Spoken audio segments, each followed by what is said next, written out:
Jon Snow जैसा Nobel नहीं है, वो टिरियन जैसा क्लेवर भी नहीं है, वो बस ऑनेस्ट है, ब्रेव है, थोड़ा डम भी है कभी कभी, लेकिन उसका हार्ट बिल्कुल सही जगह पे है। इमेजिन करो एक आदमी जिसको पता नहीं पॉलिटिक्स कैसे खेलनी है, जिसको रॉयल फैमिलीज के रूल्स नहीं आते, जिसको बस ये पता है कि गलत को गलत बोलना पड़ेगा चाहे सामने कोई भी हो। ये है डंक। और फिर आता है एग। मुंडा हुआ सर, सिंपल क्लोथ्स, डंक का स्क्वायर बन जाता है। लेकिन ये लड़का सिंपल नहीं है। एग स्मार्ट है, शार्प है, ऑब्जर्वेंट है, वो चीजों को समझता है जैसे डंक कभी नहीं समझ पाएगा। लेकिन उसकी आइडेंटिटी वो रिवील तुम्हें शो में होगा। बस इतना समझ लो, एग का फ्यूचर वेस्टरोस के लिए बहुत ज्यादा इंपॉर्टेंट है। डंक और एग का बॉन्ड ये शो की सोल है। टीचर स्टूडेंट नहीं, भाई भाई जैसा एक दूसरे को बैलेंस करते हैं। डंक को एग गाइड करता है, एग को डंक प्रोटेक्ट करता है। It's beautiful. अगर तुमने गेम ऑफ थ्रोन्स में आर्या हाउंड की केमिस्ट्री देखी थी, इसका वाइब थोड़ा वैसा है, but more innocent, more hopeful. अब एक इंटरेस्टिंग टर्म तुम्हें समझनी पड़ेगी, हेज नाइट। देखो वेस्टरोस में नाइट्स दो तरह के होते हैं। एक लैंडेड नाइट, जिनके पास में जमीन है, कैसल है, फैमिली नेम है, जैसे जेमी लैनिस्टर, ब्रियान ऑफ टार्थ। ये लोग प्रेस्टिजियस है, रेस्पेक्ट पाते हैं। और दूसरे हैं hedge knights, roadside warriors, जिनके पास कोई लैंड नहीं है, कोई लॉर्ड नहीं है जो उनको एम्प्लॉय करे। वो फ्रीलांसर्स है, हायर फॉर कॉइन टाइप। कभी टूर्नामेंट्स में फाइट करते हैं प्राइज मनी के लिए, कभी किसी मर्चेंट को प्रोटेक्ट करते हैं पैसों के लिए। सोसाइटी इनको थोड़ा नीचे देखती है। अच्छा हेज नाइट है मतलब कोई बैकग्राउंड नहीं है, कोई प्रेस्टीज नहीं, लेकिन ये लोग सरवाइव करते हैं ऑनर के साथ, अपनी मेहनत से। डंक एक हेज नाइट है और उसको अपनी इज्जत खरीदनी पड़ेगी, स्वॉर्ड से, डिग्निटी से, करेज से।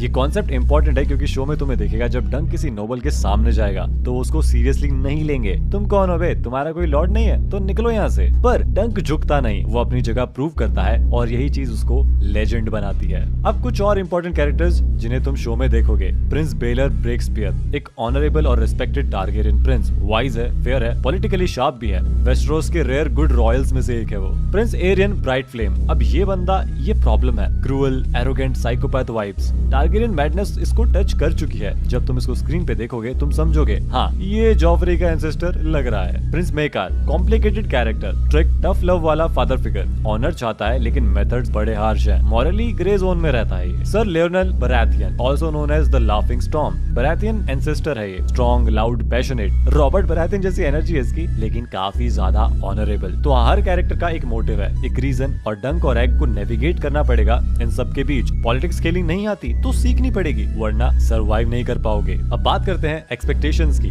गेम ऑफ थ्रोन्स थी large scale, battles, betrayal, schemes, everyone wanted the throne, complexity max level पर थी। हाउस ऑफ द ड्रैगन है civil war, dragons burning everything, royal family drama, high stakes politics. लेकिन the knight of the seven kingdoms ये grounded है। ये story है survival की, honour की। एक आदमी जो खुद को प्रूव करना चाहता है बिना किसी रॉयल बैकअप के, बिना ड्रैगन्स के, बिना आर्मीज के। स्केल छोटा है बट हार्ट ज्यादा बड़ा है। तुम्हें यहाँ नहीं मिलेगा किस थ्रोन पे कौन बैठा है, तुम्हें मिलेगा क्या